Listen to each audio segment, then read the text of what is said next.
Достар, мен бүгін Буркевенде өзіме әке іздеймін, әке. Ишу папу деп жазып қойдым, күтейін енді.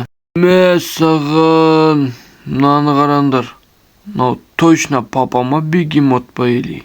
Не деген дене, не деген мұрын, бас, мынау ойбай-ай. Мен сенің әкеңмін дейді. Келе сап тамақ бар ма деген нес? Мен вроде бұндай әке іздемеп едім ғой. Бар тамақ холодильникте, ойбай, аш қалайын деп жатыр ма? Не бар, соны жей беріңіз. Ё-майо, аппетитім қашып кетті ғой мына кісіге қарап. Бір красавчик папа келе ма десем. Дәулеу ма, бегемоттау ма, жота. Иә, дәмді, жеңіз. Енді мен сізді маған қарайды деп шақырғам, бірақ сіз келе сап тамақ іздегеніңіз қызық болды. Менің қарным каждый 5 минут сайын ашады, так что мен саған қарайтын уақыт жоқ айналайын. Оданша тыққан-бұққан дәмді тамақтарың болса әкеле бер маған. Мәссаған, мынандай адамды, мынандай әкені бірінші рет көріп тұрмын.